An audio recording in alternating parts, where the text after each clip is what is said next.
on est des vraies éponges de notre environnement.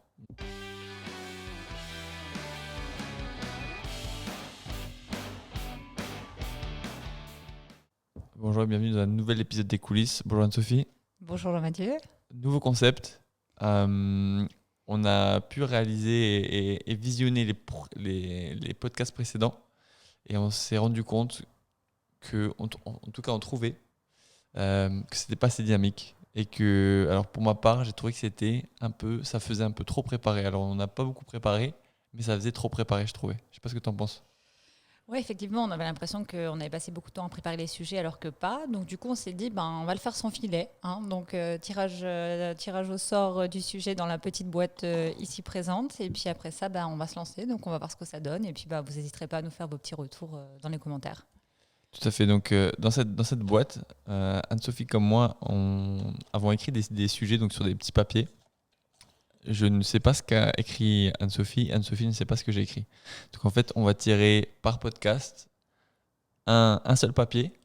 Et sur chaque papier, en fait, il y a une question qui est écrite, qui est liée alors, à l'entrepreneuriat, au management, principalement. Et on va essayer de partager de manière aussi perso que possible et sensé que possible, en tout cas notre vision là-dessus, et on espère vraiment que ça va pouvoir apporter de la valeur. Qui démarre ? Je vais piocher. Vas-y, en avant.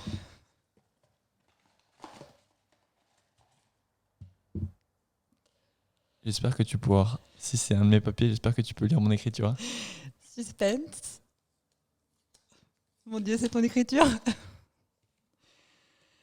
Comment se créer un environnement positif ? Ça tombe bien, j'avais une question sur l'environnement. C'est pas du tout la même. Ouais, t'as une idée du coup de comment se créer un environnement positif ? Ouais, je pense qu'on peut déjà, en tout cas pour ma part, je commencerai par mettre ce qui est important pour moi dans l'environnement. Je pense que ça, c'est la base. Bien évidemment, l'objectif, si je me construis un environnement, c'est qu'il soit positif. Mais peut-être que ça me donnera aussi des idées sur comment éviter que le négatif rentre dans mon environnement et finalement vienne un petit peu casser la dynamique. Donc, l'environnement, pour moi, je vais le prendre au sens large parce que je pense qu'environnement pro-perso, il y a une base commune au départ, c'est réussir à me recréer une dynamique dans laquelle je vais avoir des repères et qui vont me permettre d'avoir un rythme quotidien, mais qui va aussi me permettre de me challenger et de continuer à avancer avec des bases solides qui constitueront, on va dire, le premier socle de mon environnement. Et j'ai volontairement pas parlé de lieu parce que pour moi, l'environnement ne se résume pas du tout à un lieu, mais c'est plutôt un ensemble de choses qui font mon quotidien et qui me permettent de me reconnaître n'importe où je suis dans le monde. Est-ce que tu connais l'expression « nous sommes la somme des 5 personnes qui nous entourent » ? Pas du tout. Alors je pense que beaucoup de gens doivent connaître ça, en tout cas je l'espère. Et pour moi, l'environnement, c'est vraiment lié de très très près aux personnes qui nous entourent. Je pense que l'être humain est vraiment est capable d'absorber énormément de choses, positives comme négatives. Donc, si autour de toi, tu as du négatif et des gens négatifs, tu vas devenir négatif. Mais par contre, ce qui est intéressant, c'est que je trouve que c'est la même chose si tu es entouré avec des gens positifs. Donc, la première étape pour moi, pour se créer un environnement positif, c'est déjà de faire un petit arrêt sur image, de regarder autour de soi, quels sont les gens qu'on fréquente le plus, quels sont les gens qui nous entourent le plus souvent, et qui sont les personnes qui ont justement un impact négatif sur nous, ou même une attitude ou un speech qui est négatif. Et là, je vais être un peu trivial, un peu direct. Il faut que ces personnes sortent de votre environnement. Si c'est votre mère, votre père, votre frère, votre sœur, vos amis, il faut que ces gens-là sortent de votre environnement. C'est très difficile de faire ça. Mais je pense que c'est l'étape vraiment numéro 1. Alors c'est rigolo parce que pendant que tu me parlais de ton histoire des 5 personnes, là, ça m'a fait penser à un proverbe. Vous avez trouvé que j'ai beaucoup de proverbes, je m'excuse. L'important, c'est pas où, mais avec qui. Et effectivement, ça rejoint exactement ce que tu viens de dire. En fait, c'est en plus de ce que nous, on crée comme environnement personnel, les gens qui sont autour et qui font écho. Et c'est vrai qu'on a tendance à, alors peut-être pas on, mais en tout cas moi, j'ai tendance à être une éponge. C'est vrai que j'ai tendance à absorber beaucoup de ce que les gens autour de moi me renvoient. Et c'est vrai que quand il y a beaucoup de positifs, ça aide vraiment à garder un mindset positif et ça aide à avancer, à faire plein de choses. Ça, c'est vrai. Je pense qu'on s'en aperçoit pas toujours à l'instant T. Je pense que des fois, on s'en aperçoit aussi à la longue parce que si on devient négatif, on s'en aperçoit au bout du bout du bout, hein. Quand on passe sa journée à râler, c'est qu'au bout d'un moment, il y a quelque chose au-delà d'un élément négatif dans sa journée. C'est peut-être qu'il y a beaucoup de négatifs, on va dire, dans le quotidien. Et c'est peut-être tardivement des fois qu'on se rend compte de ça. Donc peut-être que c'est important de garder en tête en se rappelant souvent et en se demandant, voilà, dans mon entourage aujourd'hui, comment je me repère, qu'est-ce qui m'impacte positivement et peut-être aussi qu'est-ce que j'ai envie de sortir. Après, de là à renier mes parents ou ma famille, je ne sais pas tout de suite. Fort heureusement, j'espère qu'ils ont un impact positif pour moi. Je ne sais pas, toi qui parles au quotidien avec moi, j'espère que je n'en vois pas trop de négatifs, mais c'est peut-être un exercice à faire, effectivement. Alors attention, je ne parle pas de renier, hein. Je veux dire, il faut pas évidemment renier ses origines, renier sa famille, ses amis. Euh, Simplement, si c'est des gens négatifs ou des personnes qui distillent des idées négatives très fréquentes, euh, posez-vous peut-être la question de les voir un peu moins, ou de les voir de moins en moins et voir ce que ça vous procure, ça vous génère. Et posez-vous la question de savoir si ça vous manque. Et en général, les choses négatives, ça ne manque pas trop. Euh, et, euh, et du coup, je pense que ça, alors, encore une fois, c'est quelque chose qui m'est très personnel, hein. Bon, j'ai la chance d'avoir de bonnes relations avec ma famille et mes amis, donc ça se passe bien. Mais au final, j'ai fait le tri aussi. J'ai fait le tri par le passé. J'ai été entouré par des gens très négatifs. C'est des gens, au final, qui sont sortis de mon environnement. Consciemment ou inconsciemment, d'ailleurs. Et après, je pense que l'étape 2 justement, et je rejoins ce que tu disais tout à l'heure, pardon, c'est le fait de identifier des fondamentaux sur lesquels tu veux te baser. Et après, là, on va rentrer, je pense, dans l'approche inverse à celle initiale, qui est justement de s'entourer de gens positifs. Parce qu'on veut vraiment créer, alors je pense, un environnement pérenne et positif autour de soi pour justement que ça nous porte et que quand on se sent un peu plus down, et ça arrive à tout le monde d'être un peu plus dans le négatif ou dans des émotions un peu mi-figue, mi-raisin, cet environnement et ces gens positifs vont pouvoir nous relever. Ouais, c'est vrai, c'est vrai. Ça a pu m'arriver, ça m'arrive encore, hein. C'est vrai que parfois, j'ai tendance à des fois être un peu moins nuancée que toi sur le positif ou le négatif. Et c'est vrai que d'avoir quelqu'un en face qui renvoie peut-être quelque chose de plus positif que nous on a compris ou ressenti, ça permet de rebondir plus vite. Et c'est vrai que pour des gens qui ont une gestion de l'émotion, alors moi, pour les gens qui me connaissent, bien évidemment, j'ai des up and down qui peuvent être plus ou moins hauts, hein. Je veux dire, c'est la vie. Ça me permet aussi d'avancer, ça me permet aussi de vivre les choses. Mais c'est vrai que quand c'est quelque chose de négatif, ça peut être une mauvaise nouvelle, ça peut être quelque chose qu'on a raté, etc. C'est pas grave.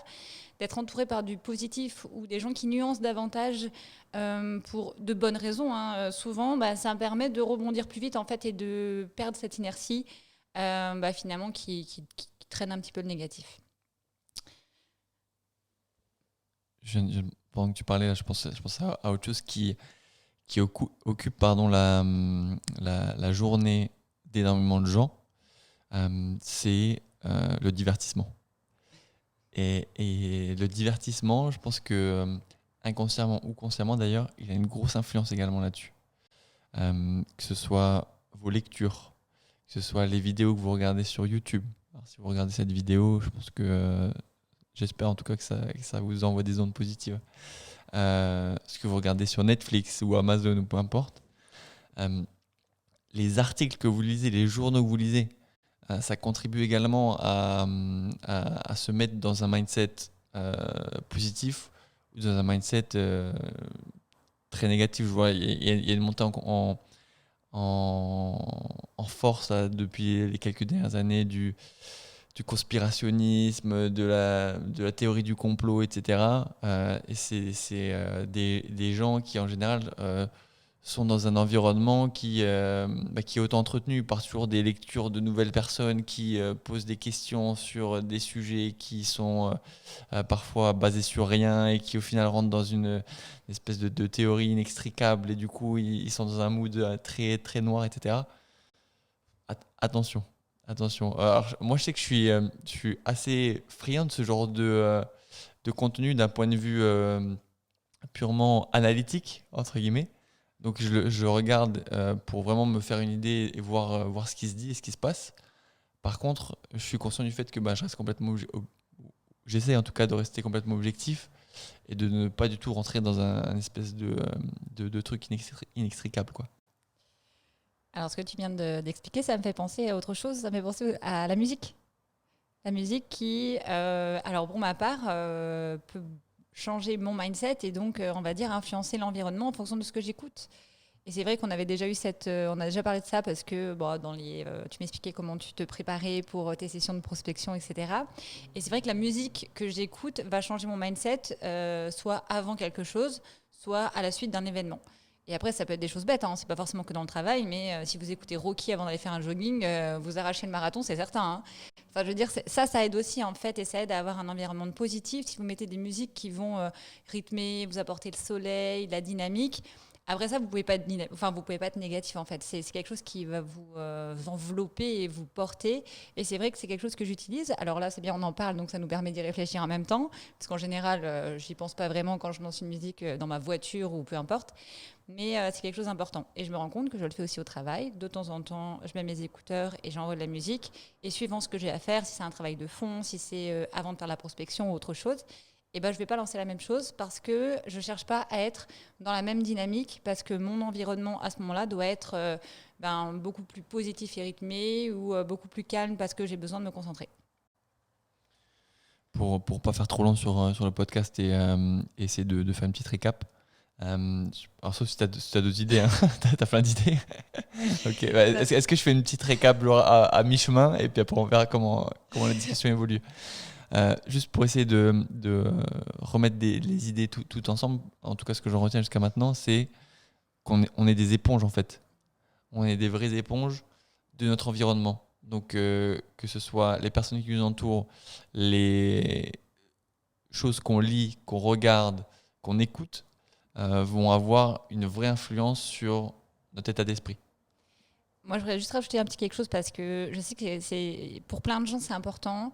On a été à l'international et j'ai quand même envie de dire que, parce qu'il y a des gens qui vont peut-être regarder le podcast qui vont dire oui, mais quand on parle étranger, on n'a plus les personnes qui sont autour de nous d'habitude. Donc du coup, comment on fait pour garder un environnement positif? Et là, ça revient pour moi à ce que j'ai dit un petit peu au début, c'est vos routines et vos habitudes qui vous rendent positif.